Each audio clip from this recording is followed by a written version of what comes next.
क्या हुआ? जब अयोध्या में प्रकट हुआ साक्षात पुष्पक विमान, राम मंदिर में काम कर रहे मजदूरों ने जब यह नजारा देखा तो सभी के पैरों तले जमीन खिसक गई। 22 जनवरी, प्राण प्रतिष्ठा से पूर्व अयोध्या में इतने बड़े चमत्कार का होना सभी को आश्चर्य में डाल रहा है। कुछ लोगों ने इसके साक्षात दर्शन किए हैं, जिन्होंने अपनी आंखों देखी जो बताएं, उसे सुनकर आपकी भी रोंगटे खड़े हो जाएंगे। आगे बढ़ने से पहले अगर आप एक सच्चे सनातनी हैं, प्रभु श्री राम को अपना आराध्य मानते हैं, तो इस वीडियो को लाइक करके कमेंट बॉक्स में जय श्री राम जरूर लिखें। दोस्तों, 22 जनवरी 2024 को रामलला अयोध्या के नए भव्य मंदिर में विराजमान होंगे। इस शुभ कार्यक्रम के लिए पूरे देश में निमंत्रण बांटा जा रहा है। शहर से लेकर गांव तक, घर घर अक्षत वितरण में बच्चों से लेकर बड़े तक सहयोग कर रहे हैं। यहां तक कि महिलाएं भी घर घर जाकर अक्षत और श्री राम की अयोध्या की फोटो वितरण कर रही हैं। अयोध्या में राम मंदिर में भगवान रामलल्ला की प्राण प्रतिष्ठा कार्यक्रम की तैयारियां तेजी से की जा रही हैं। इस कार्यक्रम को बेहद भव्य बनाने के लिए कोई कसर नहीं छोड़ी जा रही है। इस बीच राम मंदिर निर्माण का कार्य भी तेजी से किया जा रहा है। मंदिर निर्माण में जो लक्ष्य लिया गया था, उसमें लगभग 80% कार्य हो चुका है। 70 खंभों पर मूर्तिकारी का काम चल रहा है। पिछले दिनों त्योहार की वजह से ये धीमा पड़ गया था, लेकिन अब वो भी तेज गति से पूरा हो जाएगा। निर्माण कार्य जल्द से जल्द पूरा करने के लिए सभी मजदूर रात दिन मेहनत कर रहे हैं। लेकिन 10 जनवरी की रात कुछ ऐसा चमत्कार हुआ जिसे देखकर सभी मजदूरों के होश उड़ गए। जब रात्रि के समय सब मजदूर अपना काम निपटाकर तंबू में सो रहे थे, उसी समय अचानक से उन्हें वहां कुछ हलचल महसूस हुई। सुरेश नाम के एक मजदूर ने जब तंबू से बाहर झांक कर देखा तो उसे राम मंदिर के परिसर कुछ अजीब सी पीली चमकती हुई चीज दिखाई दी। उसने अपने साथियों को जगाना चाहा, लेकिन कोई भी उसके साथ नहीं आया। जब हिम्मत करके सुरेश जब राम मंदिर परिसर में पहुंचा तो वहां का नजारा बहुत चौंकाने वाला था, क्योंकि वहां पर उसे एक बहुत ही दिव्य चमत्कारिक विमान दिखाई दिया, जिसका आकार मोर के समान था, जो दिखने में काफी सुंदर और तेज से परिपूर्ण था, जो कि राम मंदिर परिसर में पिछले क्षेत्र में उतर रहा था। लेकिन उस विमान को नियंत्रित कौन कर रहा था, यह समझ नहीं आ रहा था, क्योंकि उस विमान में इतना तेज था कि सामान्य आंखों से नहीं देखा जा सकता था। लेकिन समझ में कुछ ऐसा आ रहा था मानो स्वयं साक्षात भगवान राम पुष्पक विमान के माध्यम से अयोध्या में उतर रहे हों। सुरेश ने यह चमत्कार अपनी आंखों से देखा, लेकिन अचानक से ही वह बेहोश हो गया, क्योंकि वो उसके तेज को सहन नहीं कर पा रहा था। सुरेश जब सुबह उठा तो वो उसी स्थान पर मौजूद था और उसके साथ ही मंदिर निर्माण कार्य पूरा करने के लिए जा रहे थे।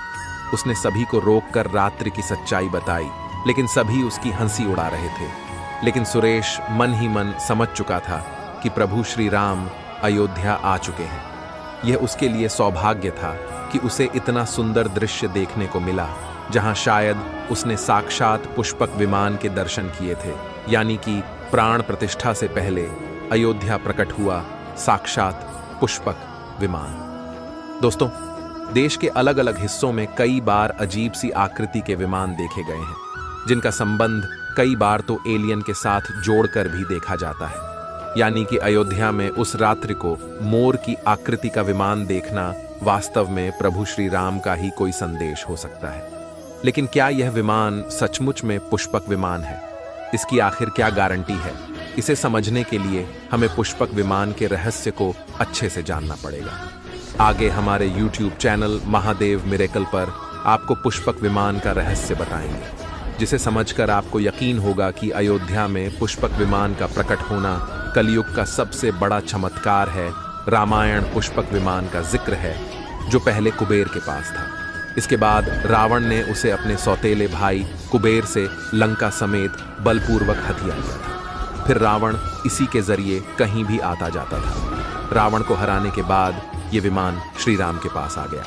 वो जीत हासिल करने के बाद इसी विमान के कहीं जगह होते हुए अयोध्या पहुंचे थे। रावण ने इसी के जरिए पंचवटी आश्रम से सीता का हरण किया था और उन्हें उस पर बिठाकर लंका ले गया था। कहा जाता है कि पुष्पक विमान आज के विमान की तरह था। पुष्पक विमान के जरिए रावण हवाई मार्ग से सफर किया करता था। रावण को मौत के घाट उतारने के बाद उसी विमान के जरिए प्रभु श्री राम, माता सीता और लक्ष्मण लंका से अयोध्या लौटे थे। रामायण में जिस तरह से पुष्पक विमान का जिक्र मिलता है, उससे तो यही लगता है कि ये आज के हवाई जहाज की तरह था, लेकिन तकनीक के मामले में मॉडर्न एरोप्लेन से कहीं आगे था। रामायण के सुंदरकांड के 7वें अध्याय में पुष्पक विमान के बारे में जानकारी मिलती है। पुष्पक विमान की आकृति मोर की तरह थी। ये अग्नि और वायु ऊर्जा से उड़ान भरता था। इसकी तकनीक इतनी उत्कृष्ट थी कि इसका आकार छोटा और बड़ा किया जा सकता था। कहा जाता है कि रावण अपनी पूरी सेना को साथ लेकर इस विमान से उड़ान भर सकता था। पुष्पक विमान अपने चालक की इच्छा के अनुसार गति पकड़ता था। ये मन की गति से उड़ान भर सकता था। विमान में बैठने के लिए कई आसन बने थे। पौराणिक कथाओं के मुताबिक युद्ध के बाद भगवान श्री राम ने विमान का पूजन कर ये दिव्य विमान वापस कुबेर को सौंप दिया। कुबेर ने पुष्पक विमान को भेंट स्वरूप प्रभु श्री राम को दे दिया, जिसके बाद इसी पुष्पक विमान से प्रभु श्री राम, माता सीता और लक्ष्मण अयोध्या पहुंचे। अब दोस्तों, कई हजारों सालों बाद एक बार फिर जब भव्य राम मंदिर का निर्माण हुआ है, तो प्रभु श्री राम अपने भाई लक्ष्मण और मां का सीता के साथ एक बार फिर से अयोध्या धाम पहुंच रहे हैं, वह भी अपने इसी पुष्पक विमान पर, जिसका नजारा वहां के मजदूर अपनी आंखों से देख चुके हैं।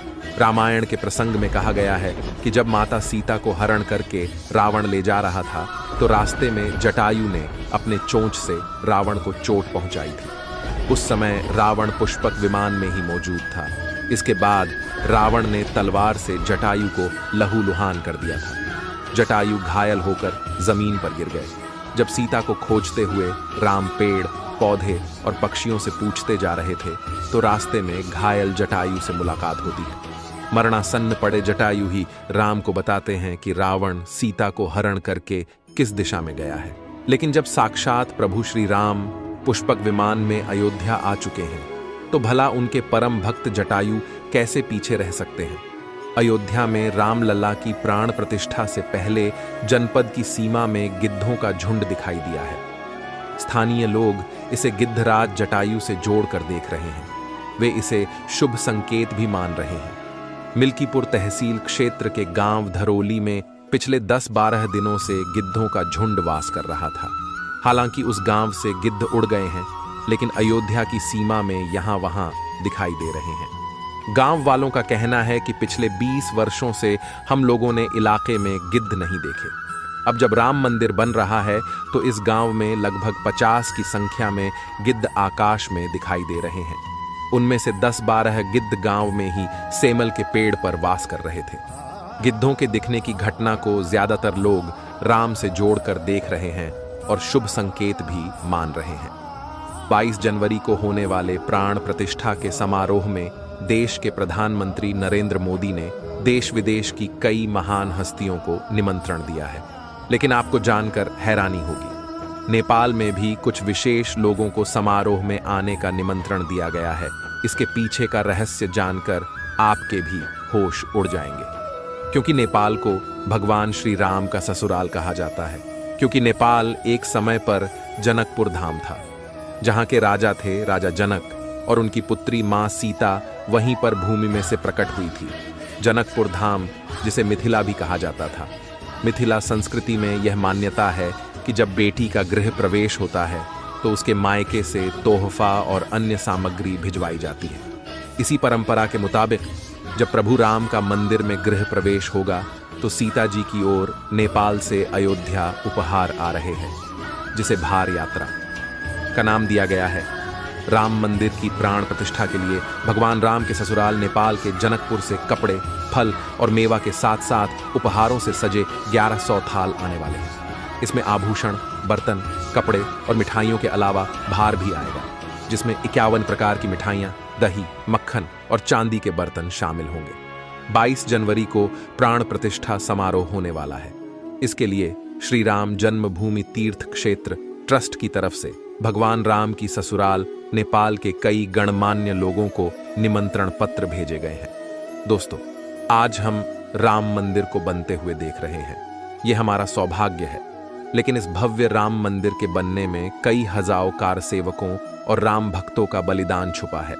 उस समय आक्रमणकारियों ने काशी, मथुरा के साथ ही अयोध्या में भी लूटपाट की और पुजारियों की हत्या कर मूर्तियां तोड़ने का क्रम जारी रखा। लेकिन 14वीं सदी तक वे अयोध्या में राम मंदिर को तोड़ने में सफल नहीं हो पाए, क्योंकि हर बार राम मंदिर और अयोध्या की रक्षा करने के लिए आसपास के राजा मदद भेज देते थे। हजारों साधुओं ने भी मंदिर की रक्षा के लिए अपने प्राणों की आहुति दे दी। विभिन्न आक्रमणों को झेलते हुए श्री राम की जन्मभूमि पर बना भव्य मंदिर 14वीं शताब्दी तक बचा रहा। कहते हैं कि सिकंदर लोदी के शासनकाल के दौरान यहाँ भव्य मंदिर मौजूद था। 14वीं शताब्दी में हिंदुस्तान पर मुगलों का अधिकार हो गया और उसके बाद ही राम जन्मभूमि एवं अयोध्या को नष्ट करने के लिए कई अभियान चलाए गए। 1527-28 में इस भव्य मंदिर को तोड़ दिया गया और उसकी जगह बाबरी ढांचा खड़ा किया गया। कहते हैं कि मुगल साम्राज्य के संस्थापक बाबर के एक सेनापति ने बिहार अभियान के समय अयोध्या में श्री राम के जन्म स्थान पर स्थित प्राचीन और भव्य मंदिर को तोड़कर एक मस्जिद बनवाई थी। 19 जनवरी 1885 को हिंदू महंत रघुबीर दास ने पहली बार इस मामले को फैजाबाद के न्यायाधीश पम हरिकिशन के सामने रखा था।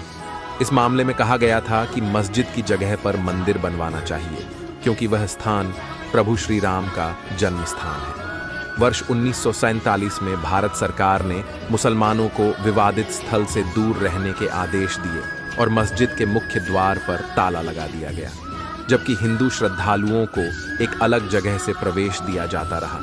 लेकिन सन 1979 में एक ऐसा चमत्कार हुआ जिसे देखकर मुसलमानों की भी आंखें खुल गईं। यह रामलल्ला का बहुत बड़ा चमत्कार था कि मस्जिद के अंदर से अचानक ही रामलल्ला की मूर्ति प्रकट हो गई। कुछ कट्टरपंथियों का कहना था कि कुछ हिंदू दलों ने रात्रि के समय चुपके से यहां पर मूर्तियां रखी हैं। 1939 में भगवान राम की मूर्तियां मस्जिद में पाई गईं। मुसलमानों ने इस पर विरोध व्यक्त किया और दोनों पक्षों ने अदालत में मुकदमा दायर कर दिया। सरकार ने इस स्थल को विवादित घोषित करके ताला लगा दिया। 30 अक्टूबर 1990 को हजारों राम भक्तों ने मुख्यमंत्री मुलायम सिंह यादव द्वारा खड़ी की गई अनेक बाधाओं को पार कर अयोध्या में प्रवेश किया और विवादित ढांचे के ऊपर भगवा ध्वज फहरा दिया। लेकिन 2 नवंबर 1990 को मुलायम सिंह यादव ने कार सेवकों पर गोली चलाने का आदेश दिया, जिसमें सैकड़ों राम भक्तों ने अपने जीवन की आहुतियां दी। सरयू तट राम भक्तों की लाशों से भर गया था। इस नृशंस हत्याकांड के बाद अप्रैल 1991 को उत्तर प्रदेश के तत्कालीन मुख्यमंत्री मुलायम सिंह यादव को इस्तीफा देना पड़ा। उस समय कोठारी बंधुओं के बलिदान की चर्चा खूब रही। दिसंबर 1992 को जब विवादित ढांचा गिराया गया, उस समय राज्य में कल्याण सिंह की सरकार थी। उस दिन सुबह करीब 10:30 बजे हजारों लाखों की संख्या में कार सेवक पहुंचने लगे। दोपहर में 12 बजे के करीब कार सेवकों का एक बड़ा जत्था मस्जिद की दीवार पर चढ़ने लगता है। लाखों की भीड़दाश को संभालना सभी के लिए मुश्किल हो गया। दोपहर के 3:40 पर पहला गुंबद भीड़ ने तोड़ दिया और फिर 5 बजने में जब 5 मिनट का वक्त बाकी था, तब तक पूरे का पूरा विवादित ढांचा जमींदोज हो चुका था। भीड़ ने उसी जगह पूजा अर्चना की और रामशिला की स्थापना कर दी। मुख्यमंत्री कल्याण सिंह का साफ आदेश था कि कार सेवकों पर गोली नहीं चलेगी। इस महान कल्याण सिंह जी को हम शाश्वत प्रणाम करते हैं। दोस्तों, राम मंदिर को बनता हुआ देखना सौभाग्य है, लेकिन जब भी हम इसके पीछे हजारों हिंदुओं का बलिदान देखते हैं तो हमारी आंखें नम हो जाती हैं। इस पूरी वीडियो को देखने के बाद आक्रमणकारियों के लिए आपकी क्या विचार है, इसे कमेंट बॉक्स में जरूर बताइएगा। हमारे महान शहीदों के लिए आपकी श्रद्धांजलि नीचे कमेंट बॉक्स में जरूर दीजिएगा। कोई भी बात अच्छी लगी हो तो लाइक जरूर करें और हमेशा ऐसे सत्य चमत्कारी घटनाएं देखने के लिए हमारे चैनल को सब्सक्राइब करके आप बेल आइकन को प्रेस कर लें। अभी के लिए आप सभी दर्शकों को हर हर महादेव।